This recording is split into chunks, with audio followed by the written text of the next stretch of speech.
Allez, c'est parti. Alors, bienvenue à tous. Par contre, Vincent, il faut éteindre le micro, peut-être, s'il te plaît.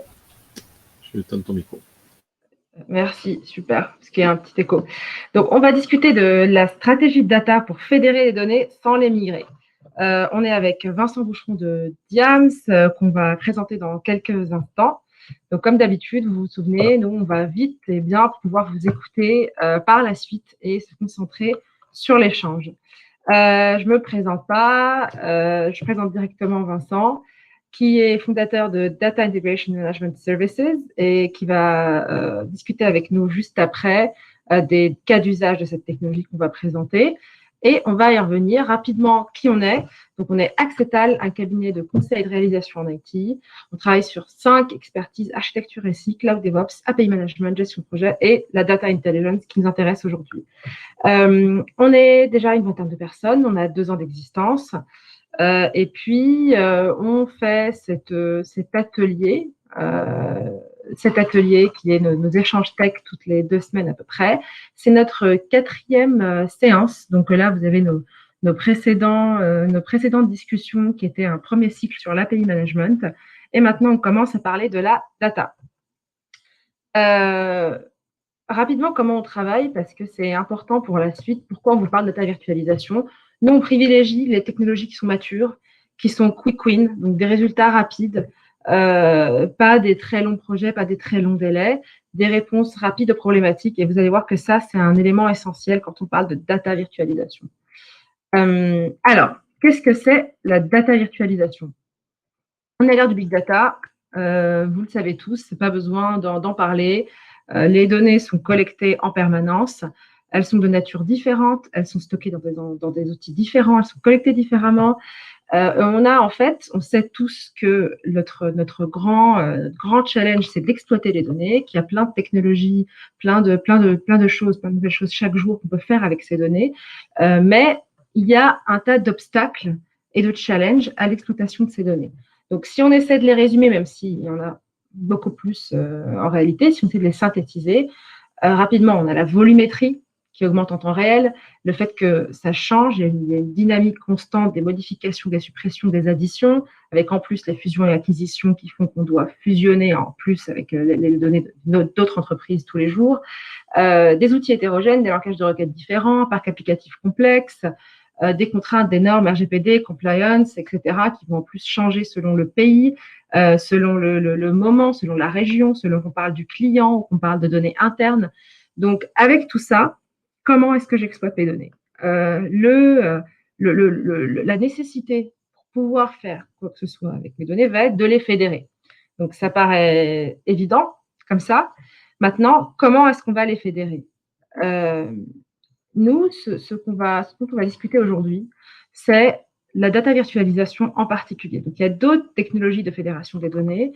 Ce qu'on va voir ensemble aujourd'hui, c'est que donc on connaît souvent, les gens connaissent plus par exemple le data lake ou les ETL. Data virtualisation, c'est un mode de fonctionnement différent. C'est le fait qu'on ne fait pas de migration des données sources. Donc, ces technologies, ce qu'on va appeler le quick win, que nous, on privilégie à Accetal, on ne va pas bouger les données. Dans de nombreux cas d'usage, il n'est pas nécessaire de les bouger, en fait. Et ce qu'il faut, c'est juste pouvoir y accéder dans un seul endroit. C'est une technologie qui est mature, qui a fait ses preuves, qui est utilisée dans le secteur public, dans le secteur privé. Vous allez le voir avec Vincent, qui va vous demander tout à l'heure, à votre avis, quand est apparue la virtualisation? C'est une bonne question. Beaucoup n'en ont pas entendu parler, on le voit tous les jours avec nos clients, alors que c'est une technologie qui est bien implantée et qui fonctionne très bien. Elle va permettre, elle a de nombreux avantages. L'un de ceux que je peux citer rapidement, c'est qu'elle permet de ne pas toucher aux données sources, de masquer le système applicatif existant, de masquer les applications sources et du coup de paramétrer des profils utilisateurs, d'anonymiser les données si nécessaire, de paramétrer des accès différents. Très rapidement, data virtualisation va permettre de visualiser, d'exploiter, comment dire, c'est plus que visualiser, c'est vraiment avoir accès à l'ensemble de ces données, quelle que soit la complexité du parc applicatif. Donc là, je vous ai mis des exemples.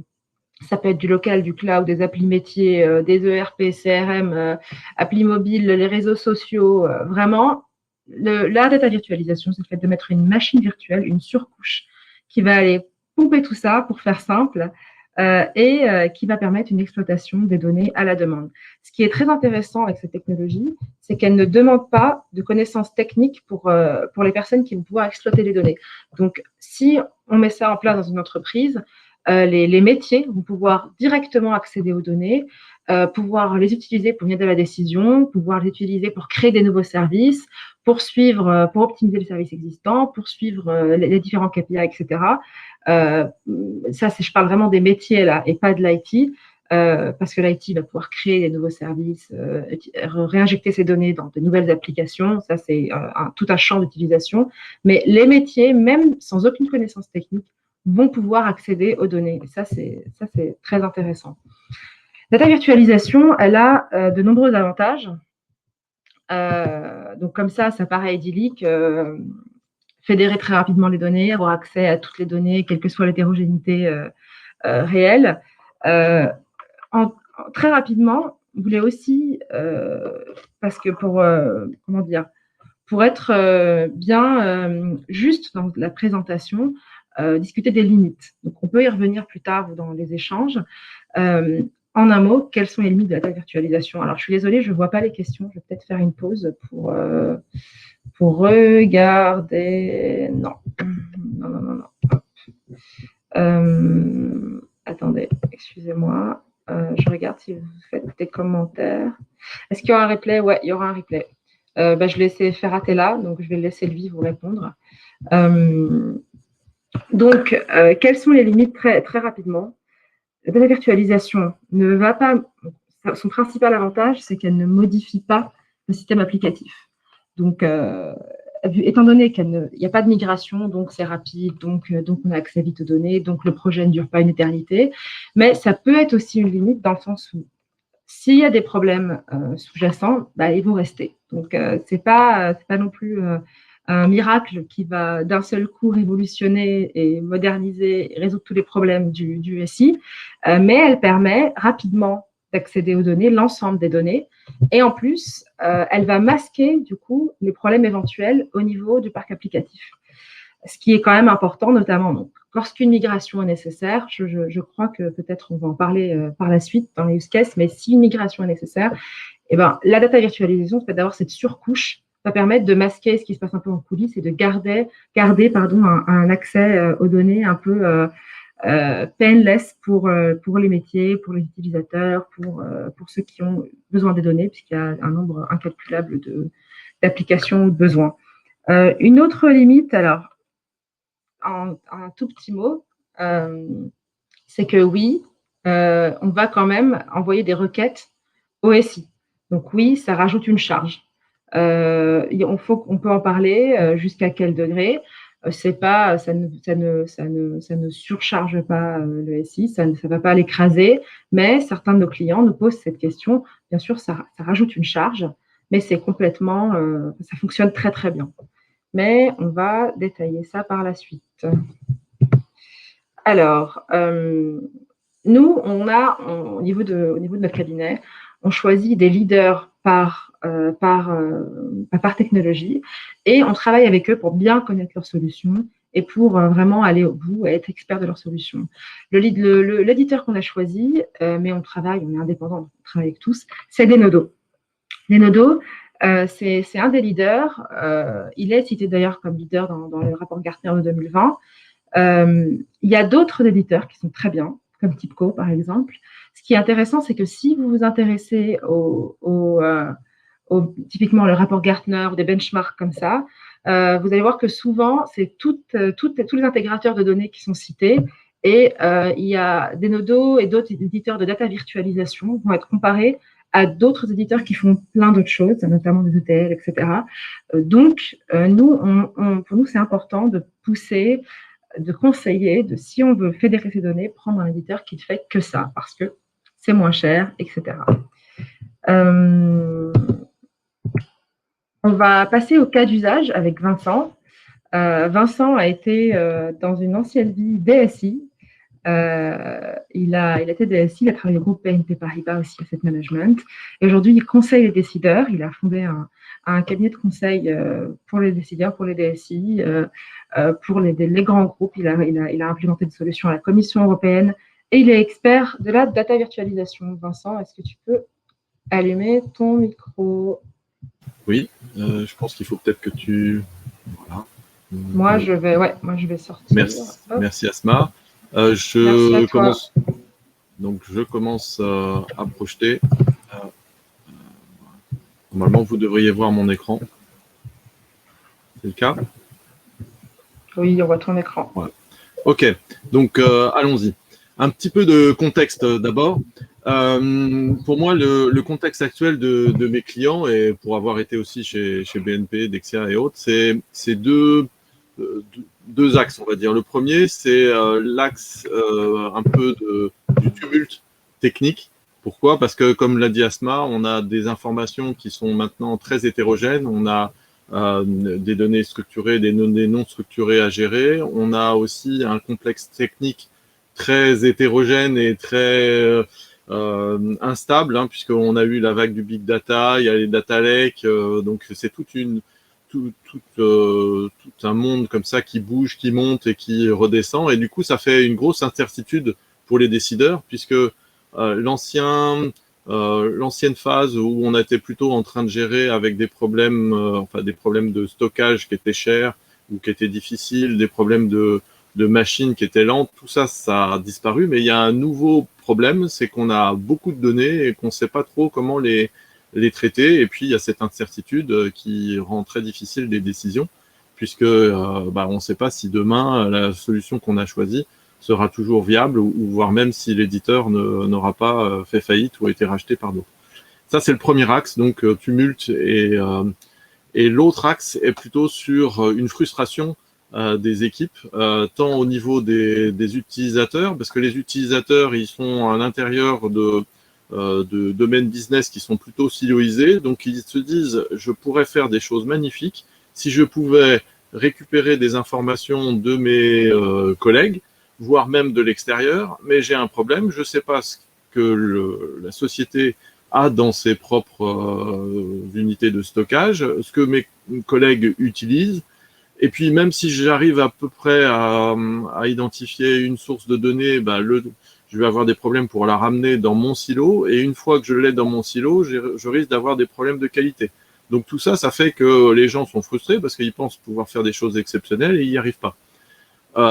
Tout dans les couches les plus basses, on va dire, et c'est pas péjoratif, au niveau des techniciens, on a un peu un souci parce que on pense que là aussi notre mission, c'est d'exposer les données aux utilisateurs qui en ont besoin.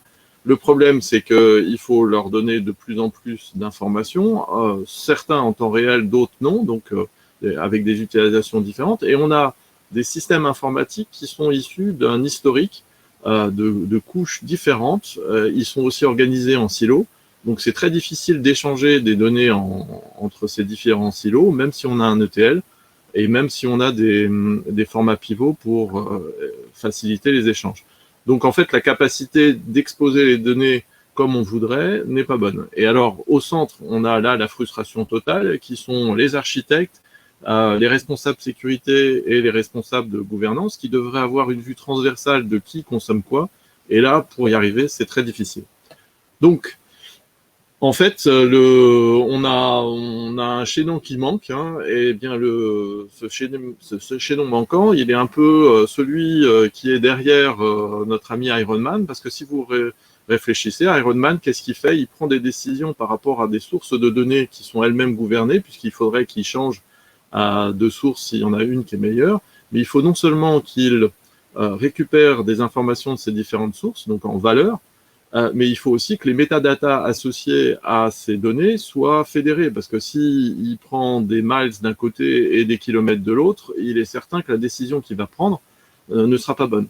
Par contre, toutes ces données qu'il récupère, il les traite aussi avec des outils qui doivent être plugués et déplugués dessus pour faire en sorte que son robot pilote à sa place, puisqu'il doit aller très vite et être en temps réel. Donc là aussi, les sources doivent être en temps réel, parce que s'il récupère les données d'il y a 2 jours, je pense qu'il se crachera assez rapidement.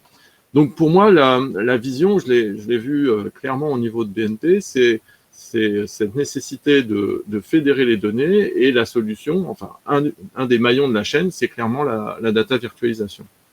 Alors, une petite question, un petit sondage. Donc, je demande à Asma de m'indiquer les meilleures réponses. Donc, quand est-ce qu'est apparue, d'après vous, la data virtualisation? Donc, il y a la réponse 1, l'époque romaine, dans les années 90, dans les années 2000 ou 2010. Donc, petite réponse rapide. Et Asma, je te... Alors, est-ce que vous voyez le sondage? Ouais. Alors, la question n'est pas si évidente qu'elle n'y paraît. Non, elle n'est pas triviale. Enfin, sauf peut-être, il y en a une où j'espère que... Voilà, j'espère qu'il n'y aura pas trop de réponses sur celle-là. C'est pour voir si les gens dorment ou pas. Mais non. Alors, 90, 2000, 2010, beaucoup de gens, c'est surprenant, beaucoup de gens ne connaissent pas, même des personnes qui sont vraiment dans le milieu. Et donc, c'est intéressant de voir, à votre avis, quand est-ce que c'est apparu. Alors, je crois que tu es en plein écran. Pour l'instant, on a 13% à l'époque romaine, 33% dans les années 90, 5 autres personnes qui disent dans les années 2000 et 4 personnes dans les années 2010. Donc ça va, on a soit des gens qui dorment, soit des petits rigolos qui ont répondu l'époque romaine, ou alors ils se sont trompés de bouton. Ben, bref, les rigolos, c'est ceux qui ont mis le choix à l'époque romaine, mais on a quand même 10 personnes qui, plus de 10, la majorité qui pensent que c'était entre 90 ou 2000. Eh bien, donc la bonne réponse, c'est dans les années 90. Vous êtes probablement tous des utilisateurs de la data virtualisation. Donc, la data virtualisation, qu'est-ce que c'est? C'est la capacité de se connecter à n'importe quel type de data, où qu'elle soit, et quels que soient les systèmes qui les hébergent. Donc, techniquement, pour les plus vieux d'entre vous, des gens peut-être de mon âge, on a utilisé ça déjà dans les années 90 avec Crystal Report, BO, Access. C'était ce qu'on appelait les links. Et on l'utilise encore actuellement. Donc ça, c'est ce que j'appelle la data virtualisation 1.0 qui permet, avec Power BI, de se plugger directement avec un link sur des bases de données et de récupérer des informations. Alors, les plus attentifs vont dire, mais alors quel est le problème, puisque la data virtualisation existe depuis les années 90, donc pourquoi on ne l'utilise pas et pourquoi elle n'a pas réglé les problèmes que j'ai cités avant? Eh bien, c'est tout simplement parce que c'était la data virtualisation 1.0. Est arrivée dans les années 2000-2010 une nouvelle génération d'outils de data virtualisation qui se sont focalisés sur la data virtualisation, alors que les premiers étaient plutôt embedded, inclus dans les outils de reporting qui étaient Crystal Report et autres, et c'est encore le cas, je vous l'ai dit, Tableau, Power BI ou d'autres utilisent encore cette data virtualisation à 0. Et cette data virtualisation nouvelle génération, elle se distingue par 4 grands axes. Le premier, c'est son module de connexion. Donc, on est capable vraiment d'avoir n'importe quel type de connexion à n'importe quel type de database, que ça soit du Salesforce, du SAP, qui sont plutôt en mode SaaS. On peut aussi se connecter à des bases NoSQL dans le cloud ou pas, du style Hortonworks, Mapper, Mongo. Et on est aussi capable de croiser des informations SQL traditionnel comme de l'Oracle, du Sybase. On est même capable de récupérer de l'Excel et on est même capable, avec un petit traitement, de récupérer des informations issues d'Adobe, par exemple, qui auraient été remis au niveau des textes. Donc, grande variété de connexions.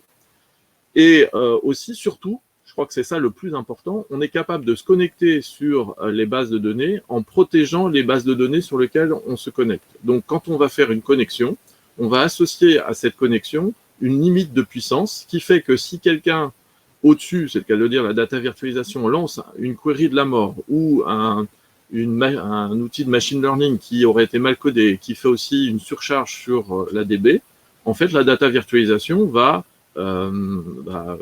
retirer ou extraire, je ne trouve pas mon mot, mais enfin couper cette requête et protéger les bases de données qui sont en dessous. Ça veut dire qu'on est, pour la première fois, depuis que je fais de l'informatique, capable de plugger des reporting ou même des outils d'IA ou même du machine learning ou même d'autres outils sur des bases de données opérationnelles et en laissant les utilisateurs de ces applications continuer à fonctionner et à updater les données.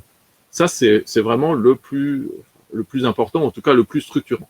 Alors, les gens qui ont créé ces outils, après, se sont dit, ça serait bien d'améliorer les performances, puisque quand on va croiser deux bases de données, s'il y en a une qui est très performante et qui est proche d'un Mustang, on va dire, et puis une autre qui est moins bien optimisée ou un peu âgée, et qui est plutôt lente, hein, qu'on va appeler LAN, eh ben, ça serait bien que quand on croise ces informations, on pousse le plus de traitement sur le Mustang et pas sur LAN.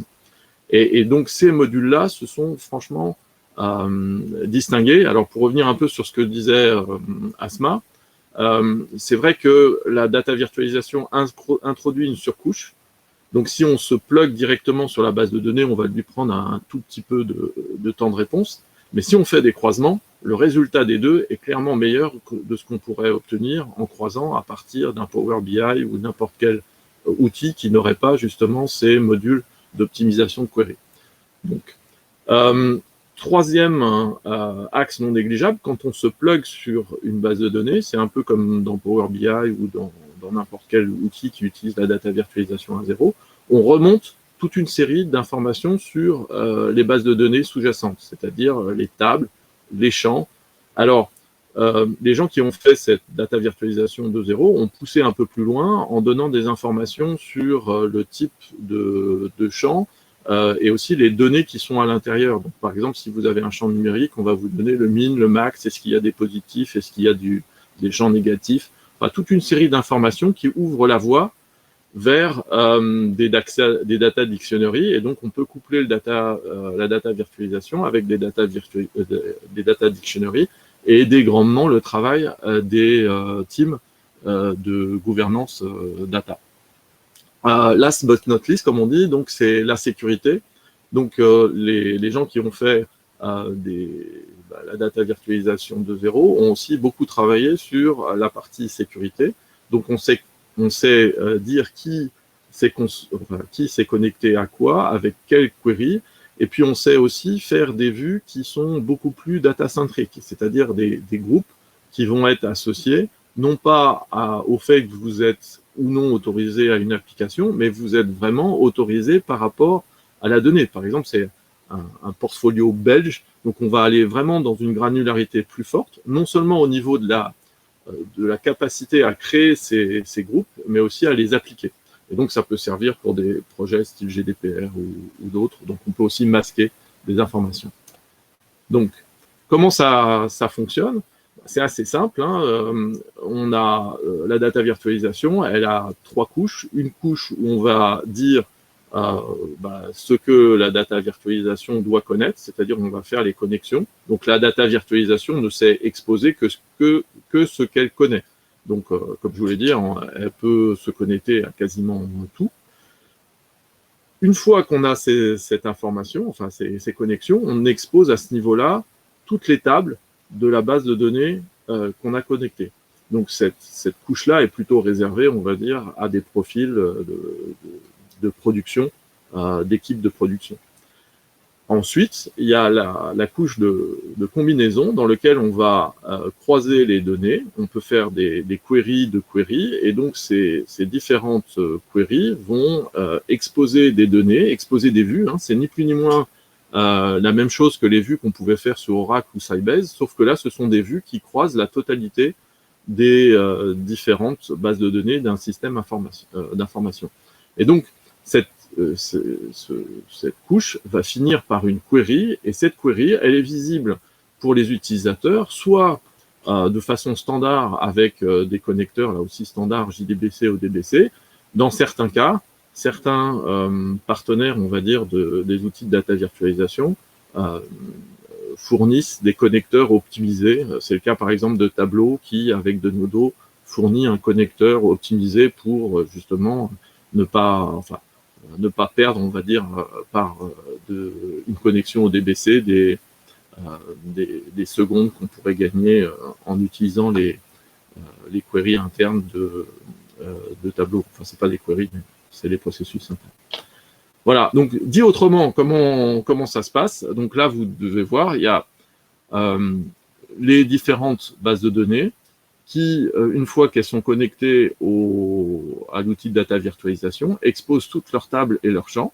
Donc typiquement, ce qu'on va souvent faire, c'est remplacer les vues Oracle, Sybase ou autres qu'on avait par des couches à ce moment-là ici de query qui exposent virtuellement les différentes données. Après, ce qu'on peut faire, c'est des queries de query qui vont plutôt exposer des informations avec une logique business, c'est-à-dire on va fédérer par exemple tous les contrats des référentiels contrats qui se trouveraient dans toutes les localisations de l'entreprise, physiquement, c'est-à-dire les contrats US, les contrats France, ou Europe, les contrats Asie. Et ça fait une vue comme ça, contrat général. On a la possibilité aussi de faire une couche encore plus haute liée aux applications. Et là, ça va permettre à des applications de directement, en quasi real-time, se plugger sur les couches les plus basses, donc les bases de données. Et puis, il y a même la possibilité qui est vraiment très chouette de faire en sorte de transformer des queries en web service. Et ça, en 5 minutes. Il y a un bouton qui existe, notamment dans Nodo, qui fait que en 5 minutes chrono, vous pouvez prendre une query qui se pluguait sur les bases de données et transformer ça en web service. Ça peut notamment servir à donner un petit coup de boost à de vieilles applications qui n'auraient pas ces fonctionnalités. Voilà, alors, au niveau des cas d'utilisation potentielle, moi j'ai tendance à les splitter en 3. Soit vous avez les cas corporate, business, dans lesquels vous allez retrouver tous les cas où on a besoin de croiser des données ou migrer les données. Donc, croiser les données et avoir une vue holistique des données, c'est tout ce qui est Client 360, Product 360.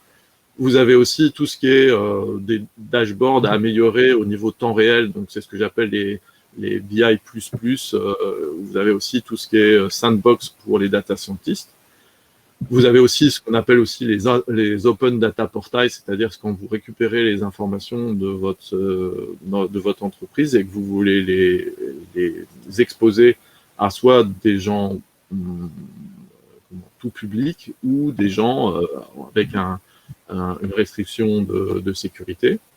Vous avez aussi tout ce qui est team de gouvernance et tout ce qui est transformation d'entreprise. À ce moment, on a parlé tout ce qui est fusion-acquisition parce que la data virtualisation va masquer les modifications des couches les plus basses.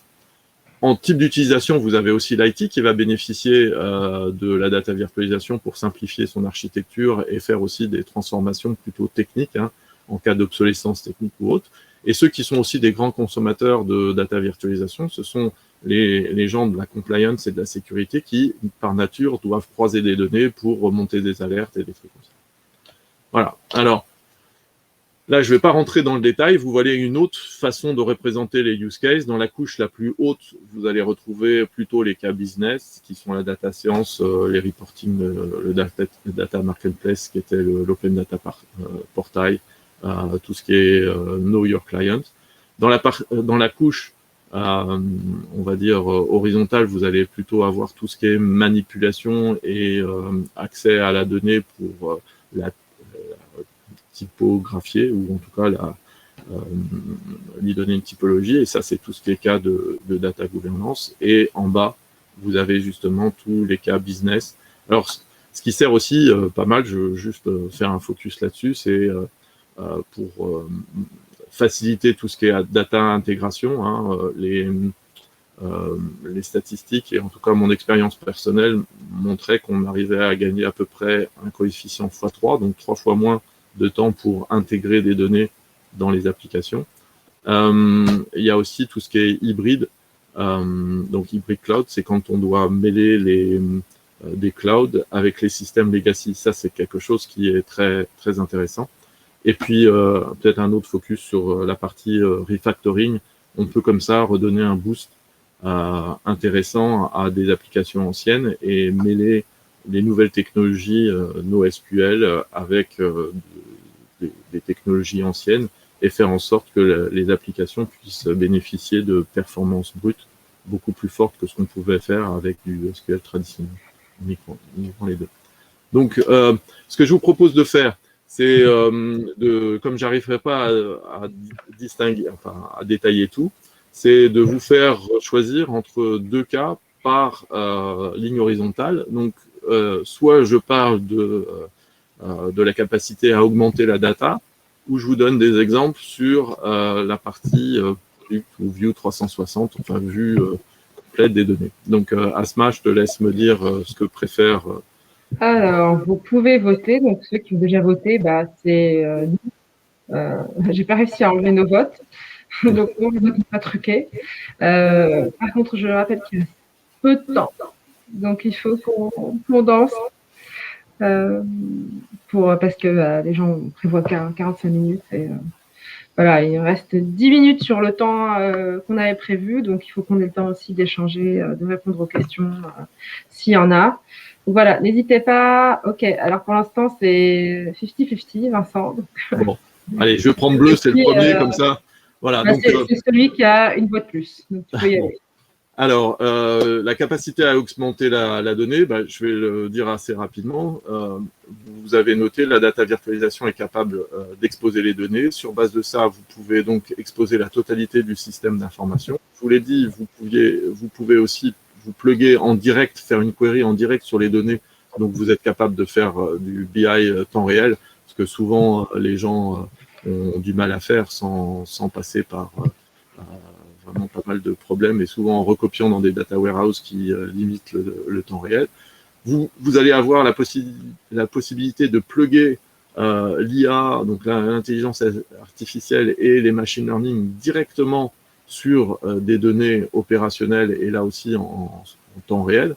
Donc ça, c'est quelque chose qui est intéressant. Et je vous ai parlé du data marketplace, où là, c'était la capacité vraiment de faire un portail de données qui permet aux gens de comprendre ce qu'ils ont à l'intérieur du système d'information, et en codant avec du SQL ou sans SQL, vous avez la possibilité d'ouvrir votre système d'information en donnant des explications sur les différents champs, ce que représentent les objets métiers, et après faire des queries pour que les gens puissent récupérer rapidement l'information. Donc, je passe sur celui-là. Le deuxième, c'est soit une vision unique de la donnée, ou une meilleure gouvernance. Quel est le résultat du vote? Sinon, je vais sacrifier et peut-être être un peu directif. Je pense que tu peux, parce que comme il reste très peu de temps et qu'on a des questions. Donc, je prends la data gouvernance, comme ça intéressera. Donc, en fait, comme je vous l'avais dit, qu'est-ce que vous allez être capable de faire? Vous allez être capable de plugger la data virtualisation sur les différentes tables. Donc, vous allez récupérer toutes les informations relatives à ça. Ça veut dire que à l'intérieur de la data virtualisation, vous avez un data catalogue qui va vous tenir au courant de toutes les modifications qui sont faites au niveau de la couche des bases de données. Donc, si un champ est rajouté, si une table est rajoutée, vous aurez automatiquement une alerte qui sera envoyée vers les équipes de data gouvernance. Donc, vous avez la possibilité, si vous avez au-dessus un dictionnaire de données, de synchroniser la vue logique avec la vue physique. Donc, et je vous ai dit aussi que vous étiez capable de masquer des champs. Et je vous l'ai dit, donc vous êtes capable de masquer des champs soit en ligne, soit en colonne.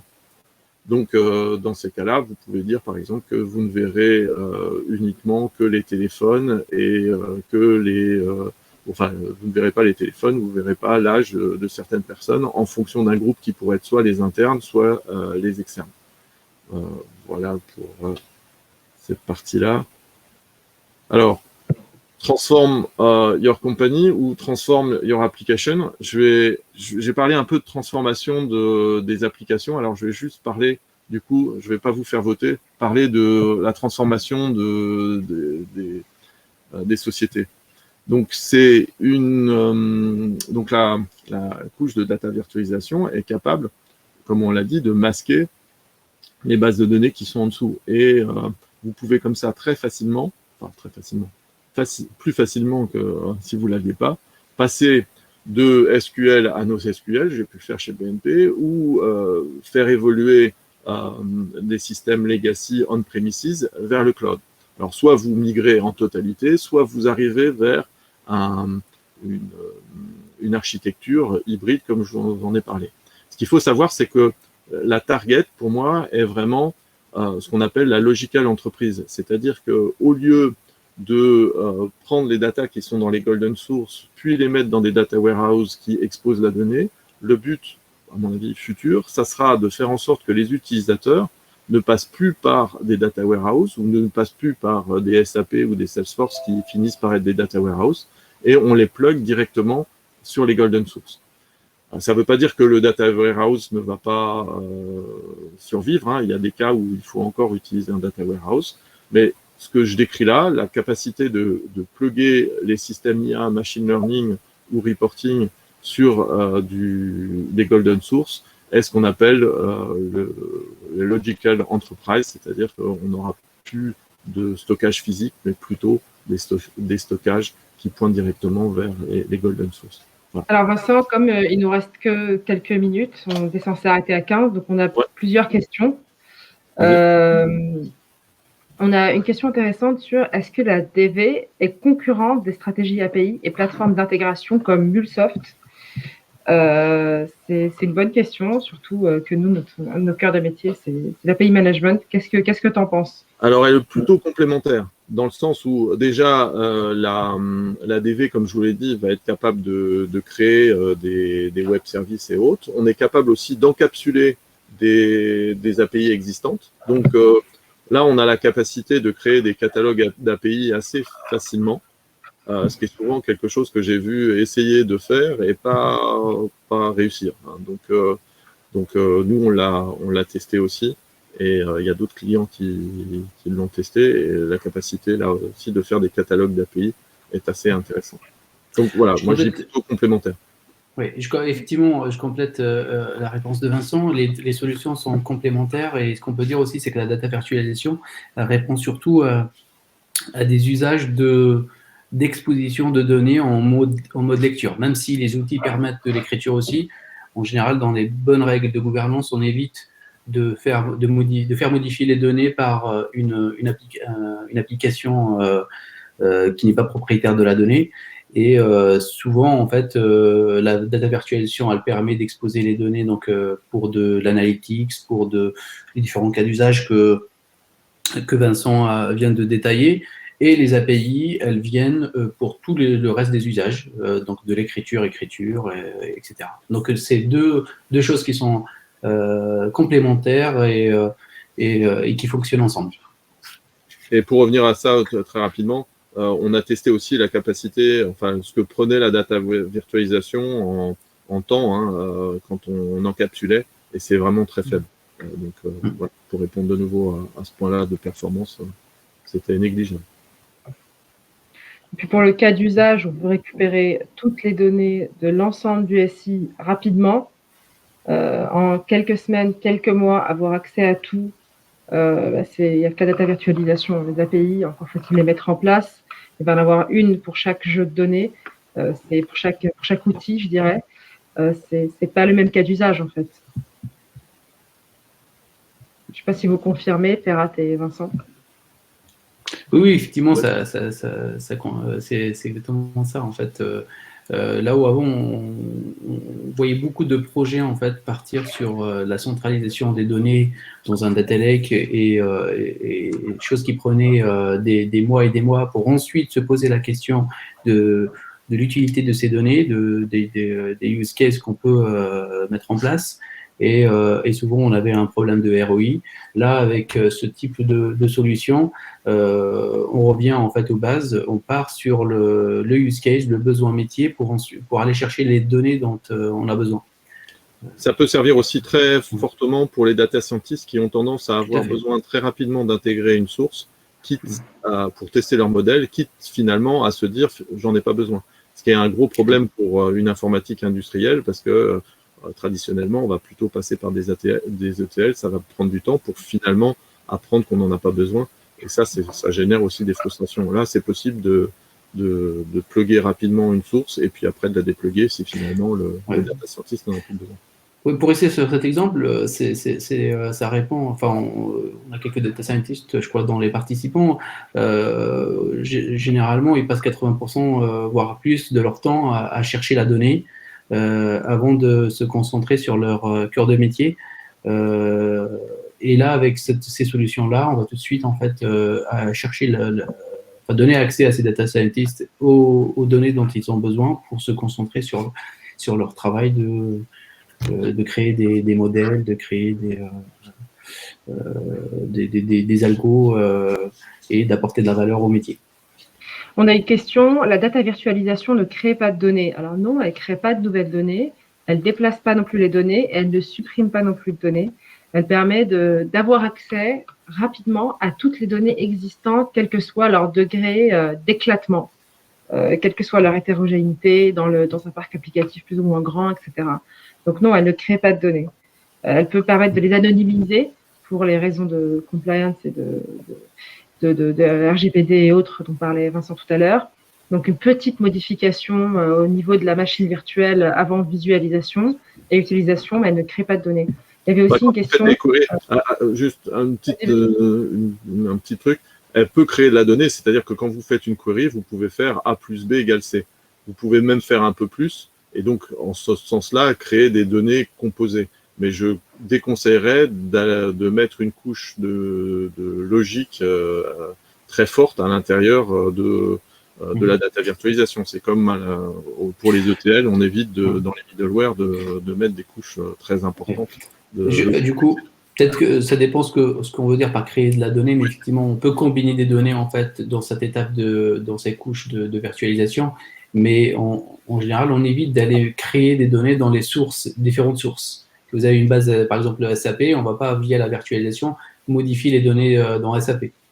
On va plutôt les récupérer en lecture pour les exposer aux différentes applications front, par exemple, mais on évite d'aller, via la virtualisation, modifier ou créer des nouvelles données dans SAP. De toute façon, ayez bien en tête que ces données seraient de toute façon éphémères. C'est-à-dire que si vous faites ça avec une query, vous allez faire A plus B égale C, mais le C n'est juste créé que le temps de la query. Si vous ne faites pas une query qui écrit dans une base de données, 5 minutes plus tard, vous lancez la même query et le C sera peut-être un C', hein, donc, puisque les bases de données sources auront changé. Donc, faire attention à ça. Il y a une question aussi. Virtuelle. Oui, il y a la première question, oui, si tu peux la… Oui, donc Aurel qui nous demande quel outil de référence pour la virtualisation des données. Alors, nous, on connaît mieux, enfin, nous, de notre côté Accetal, on travaille particulièrement avec Denodo. Vincent, qui travaille avec nous aussi, travaille avec Denodo et TIBCO, je crois, Vincent, c'est ça? Et aussi IBM. IBM aussi. Donc, on est indépendant. Donc, est-ce qu'il y a un outil de référence? Ça dépend de vous, je dirais. Mais c'est vrai que nous, on est au niveau d'Accetal, on a choisi de connaître à fond Denodo, sachant qu'on peut travailler aussi avec les autres. Voilà, il y a plusieurs leaders. Ouais. Je complète ce que tu as dit, Asma, déjà. Denodo, c'est un pure player. Les autres sont IBM ou TIBCO ou d'autres sont plutôt intègrent plutôt la data virtualisation dans des packs généraux. Donc, ça dépend de si le client a des super relations avec IBM, il va plutôt aller vers l'outil IBM parce que totalement, voilà, ces liens font qu'il ira vers ça. Pareil au niveau de TIBCO. Donc voilà, Denodo, c'est plutôt l'outil qui arrive dans potentiellement n'importe quel contexte client. Et c'est ce que je disais, il faut prendre ça en compte quand vous regardez les benchmarks, notamment celui de Gartner, le plus reconnu. Denodo est comparé à tous les intégrateurs qui ne sont pas spécialistes de la data virtualisation. Donc, du coup, il y a un peu cette salade d'intégrateurs et ça ne nous sort pas qui est le meilleur sur uniquement la question de data virtualisation. C'est pour ça que nous, sur ce sujet en particulier, on commande plutôt Denodo. Il y a une dernière question de Wafa qui demande quelle est la qualité des données, surtout intermédiaires. Donc là, je dirais plutôt que ça dépend plutôt des qualités des données en fait sources, de leur qualité, mais aussi de ce qu'on en fait au niveau de la couche de virtualisation. Donc c'est pas l'outil de virtualisation qui décide de la qualité des données, mais de ce que vous en faites. Donc si vous décidez de combiner et de faire A plus B, c'est un choix, c'est une décision, une règle, on va dire, métier, et c'est ça qui détermine la qualité des données, qu'elles soient issues directement des sources ou qu'elles soient intermédiaires. Si Vincent ou Asma, vous voulez compléter.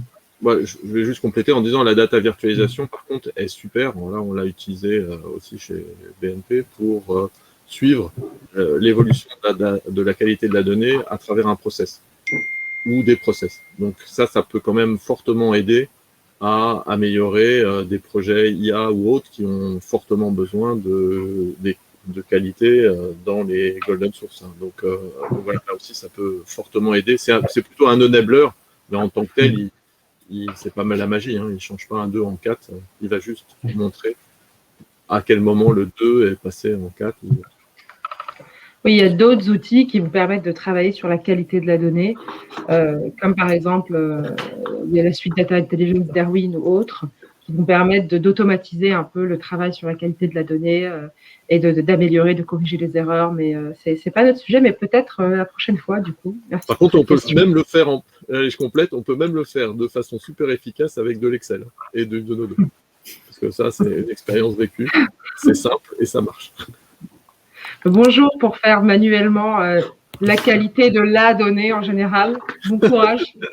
Ben oui, mais...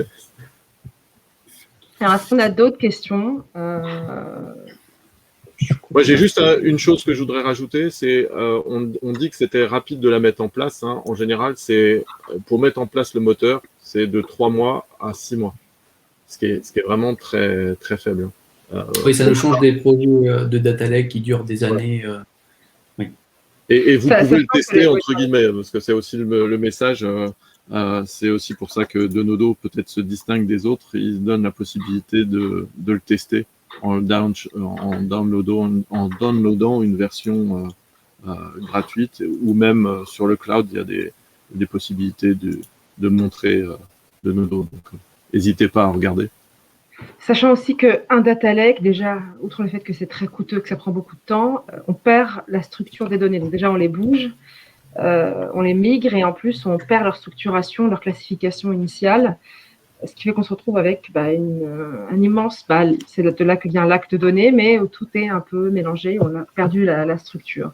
On ne peut plus aussi modifier, comment dire, même s'il y a une mise à jour sur, je sais pas, sur des données clients, il va falloir renvoyer les nouvelles données un peu mises à jour. On ne peut pas modifier dans le lac de données, c'est beaucoup plus compliqué.